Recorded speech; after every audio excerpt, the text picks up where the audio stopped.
Good morning, my dear students of class 4. How are you? Hope you all are well and stay your home now.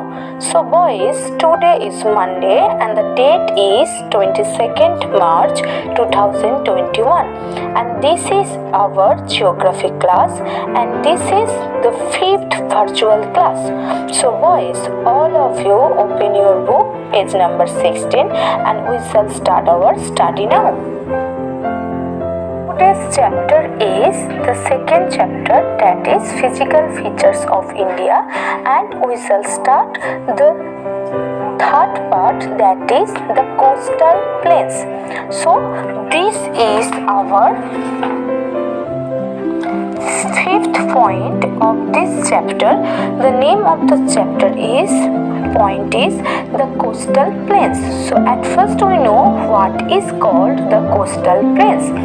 So a coastal plain is a flat, low-lying piece of land next to the ocean. Coastal plains are separated from the rest of the interior by nearby landforms such as mountains. So this is the meaning of coastal plain. Next you can see the map, and there you can see the border part, that is the color of black. So this portion is called the coastal plain of India. So the narrow stretches of land that lie between the Eastern Ghats and the Bay of Bengal and the Western Ghats and the Arabian Sea are the coastal plains. So if you see the map, you can see that the Western Ghat is situated nearby the Arabian Sea and the Eastern Ghats are situated nearby the Bay of Bengal. So these two portions is called the coastal plains of India. Here we see that there are two coastal plains. So at first we know the eastern coastal plains. So the eastern coastal plain stretches from India's southern tip at Kanyakumari to the mouth of the Ganga in the Bay of Bengal and running along the states of Tamil Nadu, Andhra Pradesh, Odisha and West Bengal. The northern part of the plain is known as the Northern Circus, while the southern part is known as the Coromandel coast. So boys, you all remember one thing, that the eastern coastal plain started from the southern tip at Kanyakumari to the mouth of the Ganga in the Bay of Bengal and running along these states that you see in the map also, Tamil Nadu, Andhra Pradesh, Odisha and West Bengal. And there is also two parts. The north portion of the eastern coastal plain is called the Northern Circus and the south portion of the eastern coastal plain is called the Coromandel coast. You can see the map carefully and you see there is Northern Circus and the Coromandel coast. So the eastern coastal plain stretches from Tamil Nadu in the south to West Bengal in the north, and the width of the plains varies between 100 and 130 km. The eastern coastal plains are wider and leveled than the western coastal plains, and the region is divided into two parts, that are the Northern Circus and the Coromandel coast. So now we know about the western coastal plain, and you also see the map also. There is the side that is beside of Arabian Sea is called the western coastal plain. So the western coastal plain also starts at Kanyakumari in the south and goes up to Kutch in Gujarat, running along the states of Kerala, Karnataka, Goa and Maharashtra. This plain is narrower than the eastern plain. So the northern part of the plain is also known as Konkan coast, while the southern part is known as the Malabar coast. So boys, you can see the map here that written Konkan coast and Malabar coast.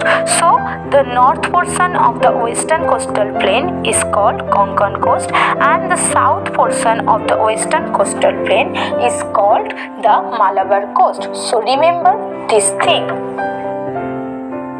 We know about the rivers of the coastal plains. So there are many fast flowing rivers that come down from the western Ghats to the plain forming estuaries. The most well known rivers that flow westwards are the Tapi, Mandovi, Narmada and the Juari. Why are coastal plains important?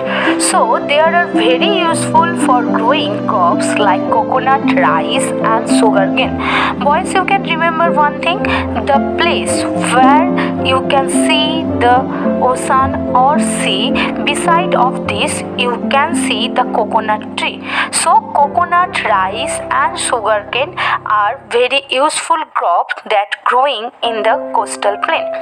Next, the ports at Mumbai, Kochi and Visakhapatnam are important ports from where trade is carried out. And next one is fishing has developed into an important industry in this region. So these are the point, that is why the coastal plains are very important.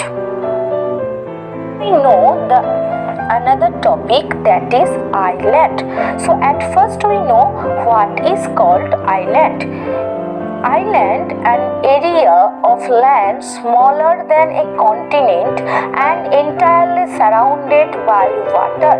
Islands may occur in oceans, seas, lakes or rivers. You can see the picture and I think you all understood what is called island. India has two groups of islands. The first one is the Andaman and Nicobar Island in the Bay of Bengal and another one is the Lakshadweep Island in the Arabian Sea. So India has two groups of islands. First we know about the Andaman and Nicobar Islands. The Andaman and Nicobar Islands are two groups of islands, the Andaman and the Nicobar.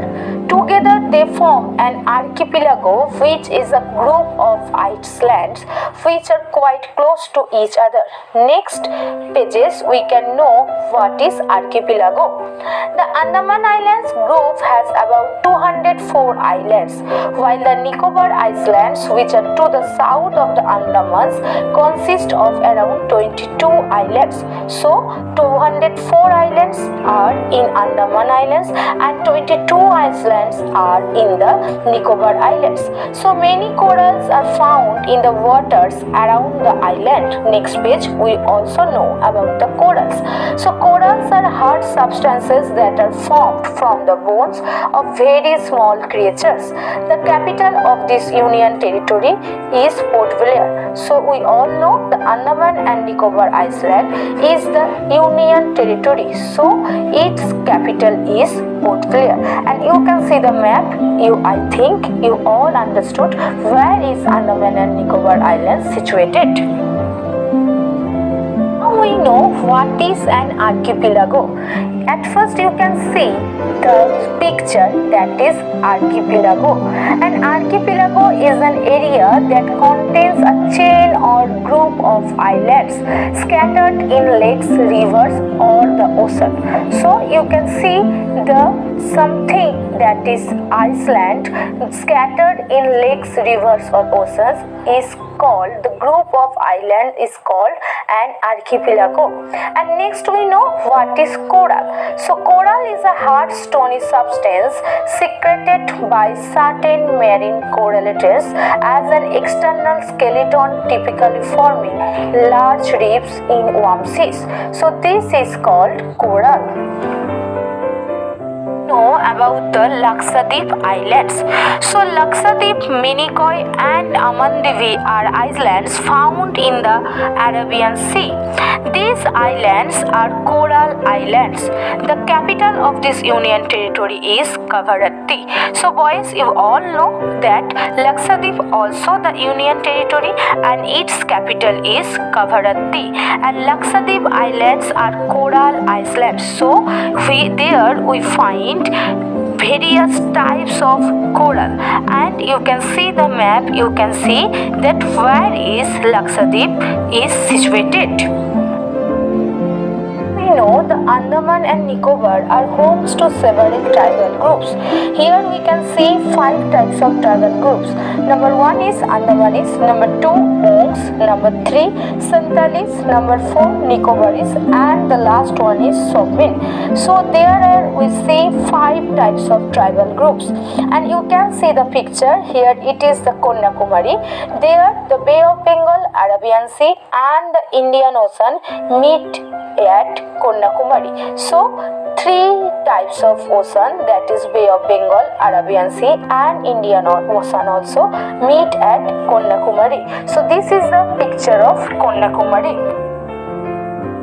We know about why are the islands important. So these islands attract tourists. Timber comes from the forests of the Andaman and Nicobar Islands, and coconuts, fish, and timber are found in abundance in Lakshadweep. So boys, this chapter is also completed, and if you have any problem regarding this chapter, you can also call me or sending message through my WhatsApp.